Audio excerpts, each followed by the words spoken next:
Whenever I see Trump go out, say there's tariffs, and then immediately roll it back, and then say, just kidding, there's tariffs again. Oh, the tariffs just got 10 feet taller, you know? Whenever I see him do stuff like that, I do genuinely feel like maybe we are at the mercy of a madman.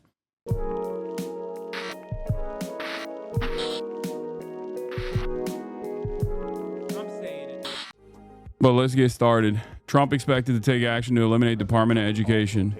At the Department of Education, he's preparing to sign an executive order directing Secretary of Education Linda McMahon to dismantle the department. Senior political correspondent Rachel Scott has the details for us. Good morning, Rachel.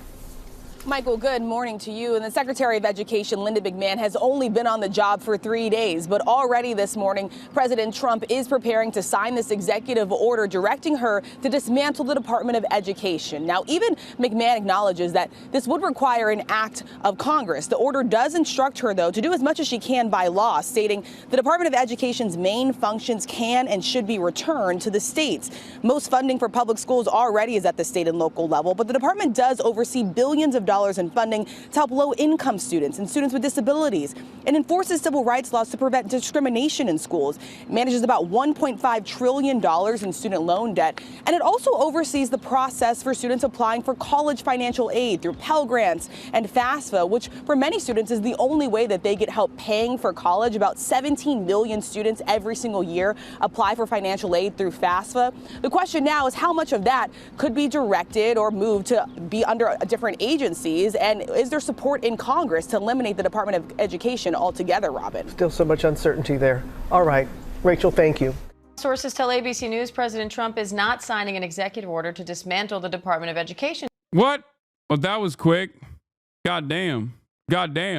Shit just changed real quick, huh? This is the most flippy floppy admin of all time, dude. It's craziness. I know we got 10 Democrats who voted the Central algorithm. I'm going to talk about that in a second, okay? What is happening here? What is going on? What the hell is going on? Today, White House Press Secretary Caroline Leavitt calls reports that Trump was expected to sign the order today, quote, fake news. ABC's Alex Perchet joins me for more on that. Alex, what's the latest? What do you mean? What? Fake news? Bro, you said you ran on it. You literally ran on doing this. And then you said you were going to do it over and over again. And then you leaked to the press that you were going to do it. And now you're like, not me. That's not me. When Donald Trump famously appointed Vince McMahon's wife, Linda McMahon, as the head of the Department of Education, he said, and I repeat, I'm paraphrasing a little bit, okay? He said, Linda McMahon is going to take control of this agency and oversee its end. That's what he said. So what I don't understand is why he's just, acting all different now. But I'm glad that the Department of Education has got a stay of execution. Let's take a look. Hey, Diane. So we've seen what the White House press secretary has said, calling this fake news about the executive order being signed today. But behind the scenes, multiple sources are telling ABC that the White House decided to pull this signing specifically because there was concern amongst top administrative officials about the blowback that the order would receive, especially with what's been deemed a lack of messaging in place ahead of its timing. And one of the things that was of specific concern is answering questions about how this executive order would impact the school lunch program. And when you think about the Department of Education, one of its chief functions, billions of dollars go towards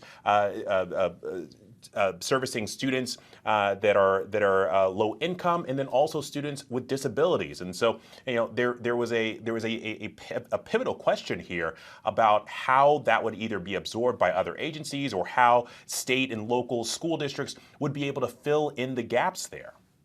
And Alex, regardless of whether he's planning to sign an order in the coming days, President Trump has repeatedly called for the Department of Education to be dissolved. So what's the strategy here? Well, it's interesting, Diane, because so he has, but as we know, even if he signs this executive order, and even if Linda McMahon, the Department of Education secretary, wants to follow through, in order to dissolve this agency, he needs an act of Congress, and they need 60 votes. They need Democrats to be on board with this. And frankly, there is no Democratic support that we're aware of right now to dissolve the Department of Education. But what the EO, as we've been briefed on, advises Linda McMahon to do is to roll back as much as she can by law. And so whenever you look at that, maybe it becomes a piecemeal function of dismantling parts of the agency. Keep in mind, it's not just those billions of dollars that go towards low income and also students with disabilities. The Department of Education also oversees a $1.5 trillion in student loan debt. It also oversees FAFSA. All right, ABC's Alex Perche, thank you. There is a roller coaster happening with regard to the tariffs, those 25% tariffs that the president slapped on Canada. Okay, so I guess I was wrong. I guess the Department of Education is not being abolished today. I don't know why they keep saying FAFSA. I don't know. I don't get it. All right. What if they cancel student loans? What if he cancels student loans? I was just a f you to Biden. Do the student loans get canceled if the Department of Education is abolished? I also do think it's pretty funny that, again, liberals are such like procedure perverts that they were like, oh, we can't do anything.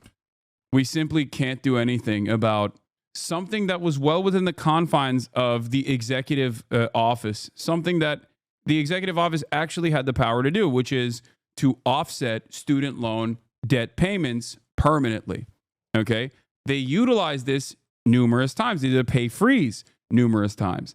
And the Biden admin basically said, oh, we're just going to use this trick to permanently offset those payments and therefore eradicate all student loan debt, which was a great idea. It was a relatively popular idea at the time as well. And I thought if he did this, this would be a major way to bring back a lot of millennial and Gen Z people into the ranks of the Democratic Party, doing right by them. Obviously, people with student loan debts are not just young people in general. It's people from all different walks of life. There's like 50-year-olds that are still paying student loan debts, right? And of course, the procedure perverts turned around and said, well, the Supreme Court's stopping us, right? But you should fact check that before you... Wait, what is it? But if the Department of Ed is canceled, I believe they turn into unsecured personal loans and you should be able to declare bankruptcy when you graduate, but you should fact check that before you read. I mean, there are so many more issues with the abolition of the Department of Education. Let's be real. Okay? So many. Not just, FAFSA payments.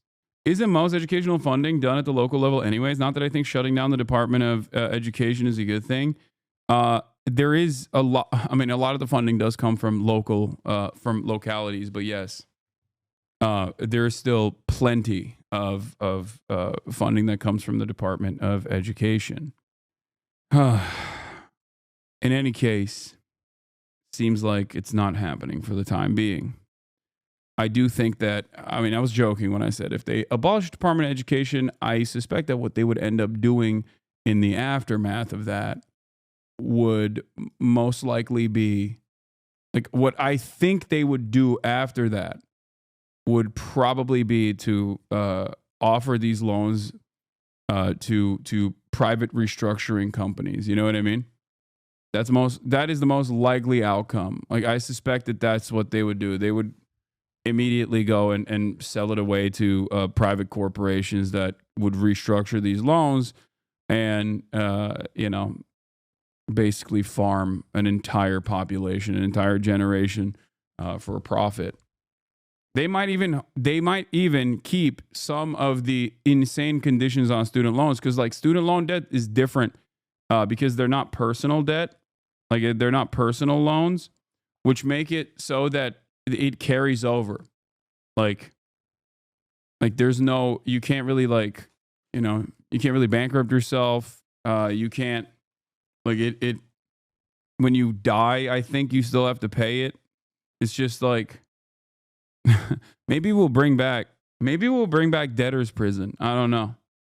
Nah, not when you die. Oh, it doesn't carry over through death. Okay, I might be wrong on that. But yeah, there's the Department of Education funds a lot of initiatives, including special education initiatives as well. So it's California stands to lose billions in education funding. 9% of the education budget, K through 12, CSU, UC, comes from the feds. Medi-Cal cuts would also hurt. 67% of all Fed money is going to California. $105 billion is for Medi-Cal.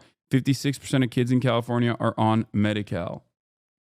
Yeah, I thought student loan debt was it carried over to your next of kin, but maybe I'm wrong. Let me see. Student loan debt carried over after death. No, if a borrower dies, their federal student loans are discharged after the required proof of death is submitted. No, it does not. It does not carry over. I was wrong.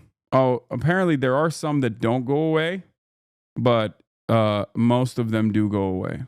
Yeah, it's private ones don't go away, depending on the structure of the contract that you have. What happens to student loans when you die and you're married? When someone with student loans dies and they're married, what happens next depends on the kind of loan and where they lived. If they had federal student loans, those loans are usually canceled. This means the spouse needs not to pay them back. To do this, someone needs to show the loan company a death certificate. But if the loans are private, it's different.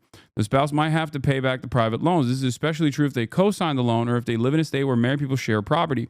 Each private loan has its own rules, so check them. It's also a good idea to talk to someone in your state who knows a lot about these rules. Yeah. Good stuff. Without student loans, our GDP growth would crumble. Trump wisened up. Neoliberalism wins. Nothing ever happens. Well, I mean, the abolition of the Department of Education wouldn't necessarily take away student loan debt. I don't think. I think they would just like immediately sell it off to they would get a fat multi-billion-dollar contract from a loan repayment service that would buy it for pennies on the dollar from the federal government and then farm virtually every single person that's on it and aggressively pursue them. Yeah, that's what they would do. Yeah. Cut the Department of Education, privatize student loans, increase interest, all that good stuff. My private one was SoFi won't. My government loans will be canceled. Part of the reason I haven't refinanced my government loans is because those always have a chance of getting abolished, unlike my private. Yeah. I mean, an executive order dismantling or abolishing the Department of Education is one thing, but I think that the way to do that is still going to be through Congress. I don't know how they would even do it. Maybe they would like try to use impoundment or something. I don't know. Maybe they would try to like stop funding it through the executive office. But who knows? Can we get Chris Kluwe on the broadcast? Maybe, if he wants to come on. You have not thanked your viewers once. What? What are you saying? Noah's laughing at you, Chatter, in the other room. Yeah, they're making yeah, he got that it was a JD Vance joke. I didn't understand that initially. All right. But speaking of thank yous, thank you to Claudia Scheinbaum for stepping up to the plate and just, pushing back against Donald Trump. It seems it's not just Claudia Scheinbaum, though. Let's be real. It's the car manufacturers that went to Trump and were like, the f*** are you doing, dog? I don't think you understand how the manufacturing works, how the manufacturing of American vehicles works, okay? And they have delayed the tariffs on Mexico once again until April. Mexico on Monday. Well, those are apparently not happening, at least when it comes to Canada and, to Mexico and not Canada. He is reversing some of them, at least maybe. Frankly, the reason why it's hard for us to describe is because nobody knows what exactly is happening. The president's Commerce Secretary said this morning that he was likely to postpone them for at least a month, but then minutes ago, President Trump said that they are going to delay those tariffs for Mexico, but not Canada. Washington, Wall Street, and Main Street have a lot riding on this. Everybody is extremely confused. Maybe Jeff Zeleny is not one of those people. Jeff, you're standing outside the White House. You're on the North Lawn. Can you give us any sense of what all this means?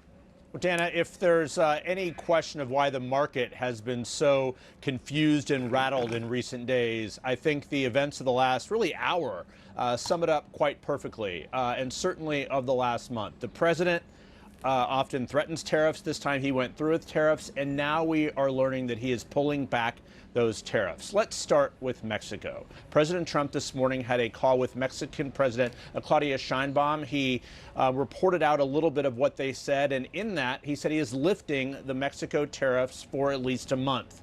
Let's take a look at his rationale as he explained it on social media. He said, "I did this as an accommodation and out of respect for President Sheinbaum.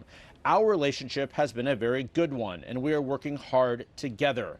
He goes on to say to stop undocumented immigrants and fentanyl. Then he also is using this to contrast his conversation yesterday with... I'm going to tell you something. What's even crazier about what's going on here? Yeah, why are we watching ONN? Oh, this is CNN. Yeah, it's straight up One America News Network everywhere. New York Times' Michael Barbaro did a daily podcast about not the tariffs necessarily, but a little bit about the tariffs as well. And like Trump's actions against like fentanyl manufacturers in Mexico and the cartel, and how it's got the Mexican government shaking in its boots and it's got the cartel shaking in its boots. Like they straight up did a glaze piece on Donald Trump. It was one of the most shocking pieces of pro-regime propaganda I've seen from the New York Times in quite a bit. I mean, it was like Joe Brandon, his mental faculties are actually an order level of glazing. It's pretty crazy. Wait, what? Trump plans to deport Ukrainians who sought sanctuary in the U.S.? Hey, no. That is insane. Oh my God, bro. I didn't even, what? There's no way. There's just no shot. I don't think he's doing that. Trump to revoke legal status for 240,000 Ukrainians as U.S. steps up deportations. Bro, he literally heard people go, if you got problems with refugees, why not with Ukrainian refugees? And instead of like addressing this hypothetical that is supposed to expose the hypocrisy, he said, nah, I'm not white supremacist. I just hate straight up every refugee. Or he's also saying Slavs are no longer white. He's officially moved Slavs down, Hitler style, moved Slavs down to the non-white category, actively. Who knows? We are regressing. Straight up. White status revoked, Ukrainians. I'm just letting you know. All the Slavs, listen, to the Poles, to the Polish, to the Baltics, to the Eastern Europeans. I'm going to tell you right now, this right here, welcome back. Okay? Welcome back. We're in it now. Where you are now relegated to a lower category. Okay? And I say this as a white man who has Muslim background, so obviously I get a touch of that. I'm looking right at you, Italians, okay? He's coming for you next. He's coming for you next, dude. You better watch out. Yeah. All right. Hold on, I got to talk. No, anyway, let's continue with these tariffs, and then I'll get back to the Ukraine stuff. So he has not yet said that he's going to lift the tariffs on Canada, but that is coming, and we learned that today from Commerce Secretary Howard Lutnick. My expectation is the president will come to the agreement today, and hopefully we will announce this today, that USMCA compliant goods will not have a tariff for the next month until April 2nd. Hopefully Mexico and Canada will have done a good enough job on fentanyl that this part of the conversation will be off the table and we'll move just to the reciprocal tariff conversation. So look, yesterday, President Trump in the White House was saying that Canada had not done enough on fentanyl. Today, the Commerce Secretary says Canada has done enough. That underscores one reality, that fentanyl is not it may be the stated reason, but it's not the actual reason that the tariffs have been put in place, because very little fentanyl comes from Canada. From Mexico, however, it does. So, Dana, the bottom line to all of this is we have seen the president, he's a believer in tariffs, there's no doubt about it, but when he starts hearing the pushback and seeing the pushback in the markets, he reacts and changes his mind. We're told he will be speaking on this later this afternoon, and the White House is also saying that the reciprocal tariffs, the bigger batch, if you will, is still going into effect on April 2nd. But I think now every time we talk about the threat of tariffs we have to keep in mind. Sometimes he gives them, and sometimes he takes them away. Dana? Bro, that's such a okay. Sometimes he gives them, and sometimes he takes them away. Okay, nice, dude. Thank you. Good take. Yeah, Donald Trump is doing some real wild stuff. I'm not gonna lie. It's just this is truly the Ottoman Empire of America. Not even, dude. He's Turkifying the country. It's like this is the Turkification of America and the Turkification of Donald Trump. Let's not deify Trump. I mean, he is the Christian caliphate, okay? He is the brave Christian warrior, the Christian caliphate. He's got the mandate of heaven. The true Caesar with the hair plugs. Bro, the cancer kid. Mathieu. Bro, I don't want to see this kid anymore. I just don't care about it. It's like very obviously a child. Why are people talking about this child constantly back and forth? Like, there's like liberals who are yelling about the child, and every conservative loves propping up this kid to be like, oh, I guess you hate black children with brain cancer. And they think this is like an incredible own. It's like, no, man, shut up. No one thinks this, okay? Like, what? In before Hasan reviews the platform, black success? True. That's me. That's what I do. Or maybe he won't take them away. We still are not clear beyond what he posted about Mexico, what that means for Canada and beyond. Jeff, thank you so much. The uncertainty is not confined to Pennsylvania Avenue. Business leaders from Wall Street to Main Street are definitely feeling it too. I want to go right now to Matt Egan, who has been talking to those business owners. And Matt, it is not a coincidence that Howard Lutnick went on a business network to say these are perhaps not going to happen now. A business network that everybody who is on Wall Street watches. From my spot. It seems to me that what he was trying to do was to help correct the markets, which are totally I mean, it's going to be later, confused like, and after worried. we And interview we all someone, know or that during the interview, confusion maybe? is not a place that the market wants to be. And we also know that the markets are an indicator of an economy that President Trump has historically been very, very keen to watch.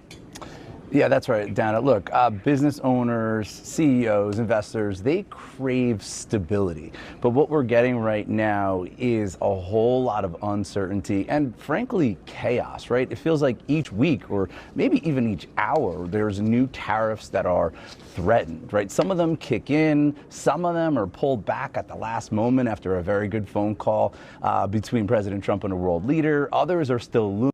Just, bro. I'm a firm and committed believer, and I've repeated this quite a bit, as you guys know. I'm a firm and committed believer in the idea that these people are still led by like some semblance of logic, and then there is that there are people in their orbit that know better, and they're the ones who are just like pushing and pulling on certain levers. But whenever I see stuff like this, okay, whenever I see Trump go out, say there's tariffs, and then immediately roll it back, and then say, just kidding, there's tariffs again. Oh, the tariffs just got 10 feet taller, you know? Whenever I see him do stuff like that, I do genuinely feel like maybe we are at the mercy of a madman. Like, that's not how it's supposed to go, and I still am not fully signed off on this idea that, like, no, it's just like Donald Trump's world and we're living in it, okay? But I just... Like, chatters are saying stock manipulation, right? It's for stock manipulation. It's like market manipulation. That would be a logical answer. I don't think it's for that. You know what I mean? Like, that would be logical. That would be logical if they're like actually trying to put together this like incredibly clever, devilish scheme where they're just taking advantage of the market movements over and over again. And I mean, you could trace that stuff pretty easily, by the way. You could definitely figure that out with ease. It wouldn't be that difficult if you saw like who's making the most money and then what level of association they have with Donald Trump. from the stock market tanking whenever this kind of stuff comes out. Who's like shorting it, right? But I don't think that that's what's going on. Why don't you think that? That's not true with offshore companies. You can't trace it. What do you mean? You can still see if someone is, I mean, they would be making billion-dollar moves. You know what I mean? Even if it's an offshore account, you can still trace it.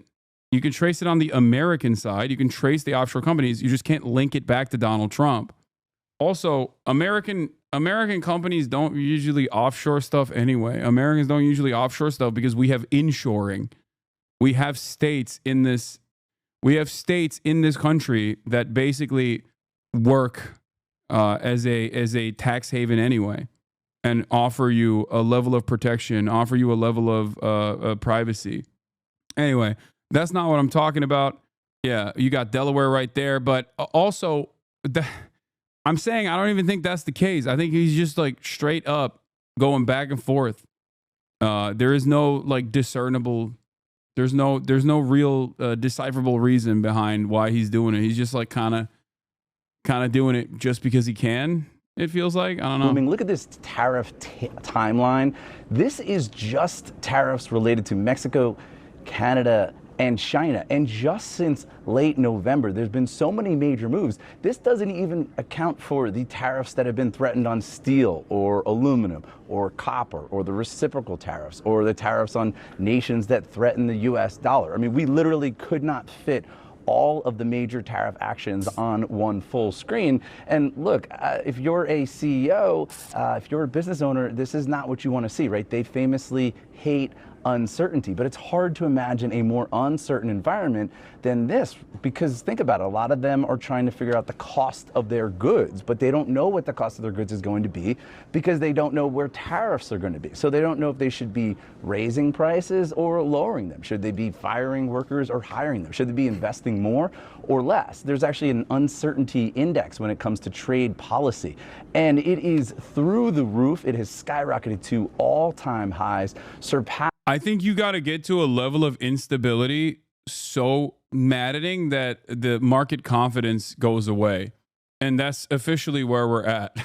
Like, normally, market response to the insanity that happens with Donald Trump doesn't really shake investor confidence all that much, because they're just like, yeah, whatever. It's the American economy. Obviously, I'm always going to believe that the American companies are just going to be wealthier and wealthier. Market always goes up, never goes down, right? but now Donald Trump has done the unthinkable. He's shaken market confidence finally by spiking the football and then immediately trying to recover it and then spiking it even further over and over again. He's done it. He's done the damn thing. There it is. Passing anything that we've seen going back to 1960, including even higher than during President Trump's first term. And that makes sense because what he's doing is just so much more aggressive in terms of size and scope than during his first term. I talked to a business owner in California who owns a pet supply store. And he said, look, he's not a fan of the tariffs, but it's the uncertainty that's even worse. He said it's just... Okay, I'm kidding. Hold on. Ignore everything I just said. As an apolitical content creator, I have to repeat once again that Donald Trump is brilliant and he's a businessman. How many businesses have you bankrupted? He's bankrupted 7, okay? Talk to me when you've bankrupted at least like 3 or 4, and then you'll understand the fascinating ways in which his mind works, okay? As an apolitical centrist content creator who doesn't do politics at all, who hates politics, who abhors politics, I'm here to tell you that what Trump is doing is based, actually. He's based in stock market maxing. He is stock market pilled, okay? He's Dow Jones pilled. He's doing that. Yeah, bankrupting 7 businesses means he's run 7 businesses, okay? That means he's run 7 businesses into the ground. How many businesses have you run? 0. Shut the fuck up, okay? I'm going to do some pragmatic and nuanced political analysis here and tell you that he knows. Trust the plan. Trust the plan, everybody. I like that the 4chanification of internet has basically completed, And now virtually all Trump supporters are QAnon, you know? There's no more QAnon because everyone is QAnon. There's no more 4chan because everyone is doing 4chan shit. Fantastic. Pragmanabi. Yep. Pragmatic Abby. Yeah. Dow Jones, more like Donald John Trump Jones. Yeah, that's right. Very stressful right now because he's trying to follow it all, but he just can't keep up. And I would just note that from the White House perspective, I do think an element of this trade volatility is probably a feature. It's not a bug, right? The president views tariffs as a way to gain leverage over other nations. And so by keeping everyone guessing, it enables the president to put even more pressure. But look, Dana, we are seeing this show up in the real economy, and it is really starting to pressure things. Yeah, and as you were talking, we just got an update on where the Dow is, Matt, down 500 points. And so this is clearly what Howard Lutnick was trying to arrest, that drop. Thank you so much for that. And we should also note that we're going to be talking tomorrow, no doubt, because I do like that. I do like that the Trump administration is basically doing the age-old meme of listen up, liberal. And then you just like smear your shit all over the walls, and that's it. Like that. He's just like, yeah, do you feel owned now? Do you feel owned now? Guess what, dude? You're going to feel extra owned, okay? What now, libtard? Fantastic. Thank you. Because tomorrow the jobs report will come out, and we already got an early indicator that it is not likely to be very good. I do now want to talk to some other terrific reporters that we have assembled today. Peter Hamby of Puck, Jeff Mason of Reuters, Mariana Sotomayor of The Washington Post. Thank you all for being here. Jeff Mason, I want to start with you. Listen up, liberal, crashes the economy. The White House for a few years on all kinds of policy, especially and including economic policy, and you were covering it during the first Trump go-round. So I think what Matt said about this being part of the strategy, not a bug, but this is kind of the way that the president likes to put his tariff policy out there, is true. But because there is so much, and it's already on top of a crisis of affordability in the United States, this feels different right now. Yeah, I think that's a great point. And I would piggyback on to something that Matt said. Bro, it turns out when you don't have gay people in charge, the economy crashes too, just like the planes. It turns out DEI was holding everything together. We all were so disrespectful to the polycule enjoyers. We were so disrespectful to our trans allies. I am going to be extra woke, okay? I am going to be the rattiest of rad libs. Do you understand me?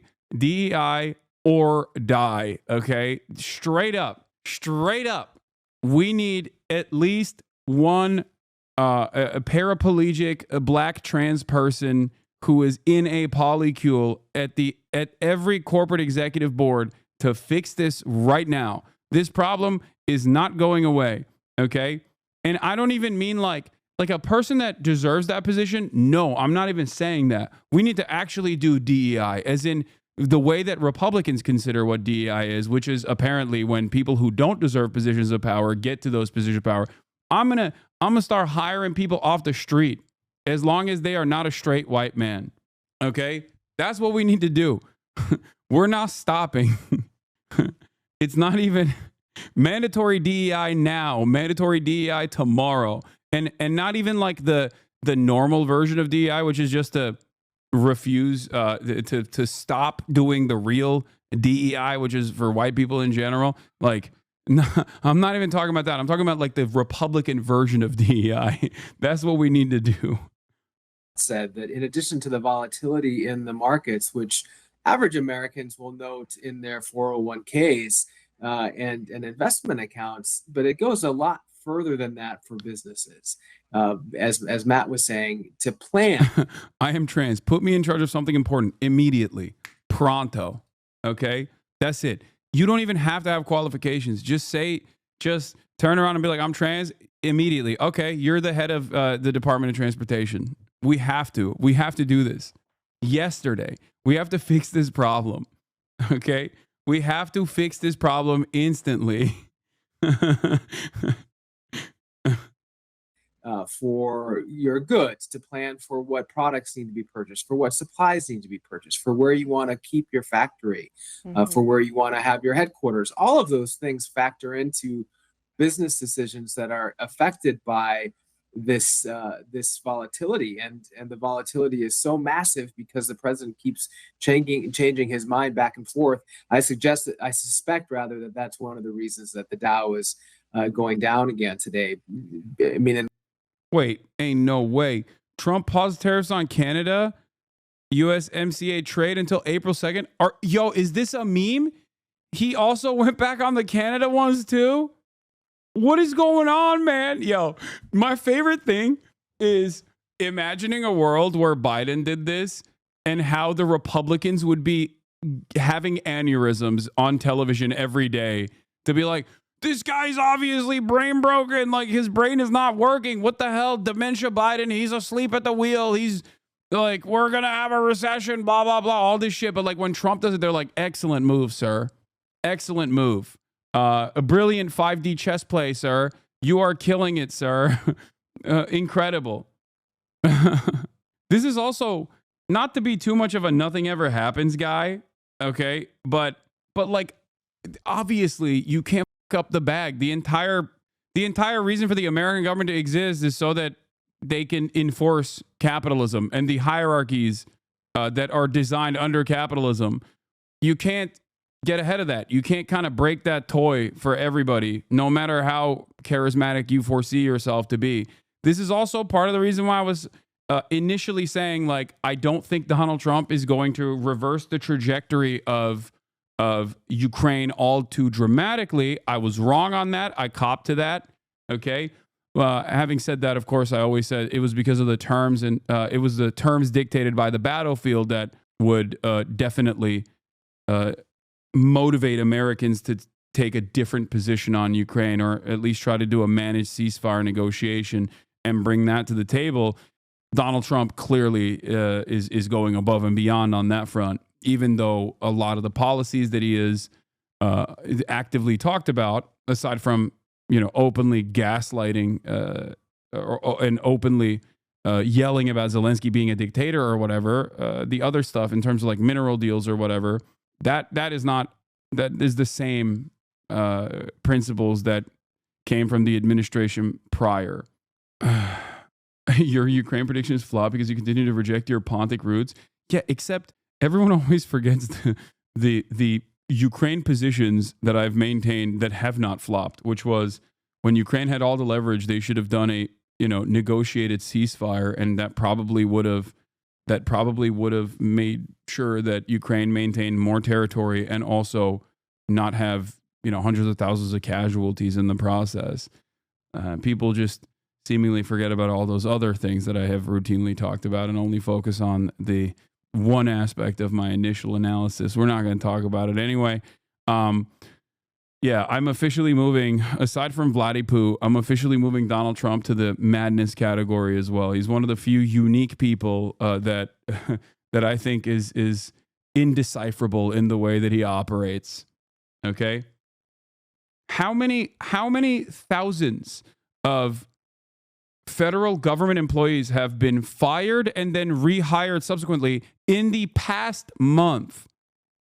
Like, it's got to be more than 10,000. I know for a fact that there are, like, he just keeps saying he's going to fire every federal employee, and then they go, oh, turns out they were actually doing some really significant stuff. Turns out they were actually working on some fairly important things. Oops, my bad. And then they just come back and they're like, please come back. We are rehiring you. Meanwhile, every dumbass Republican dick rider is running around being like, oh, Mr. President, you're killing it. Like, how? I really want to understand how, I don't know, like the Asmongold fan base reacts to the Trump's turning on and off the tariff faucets.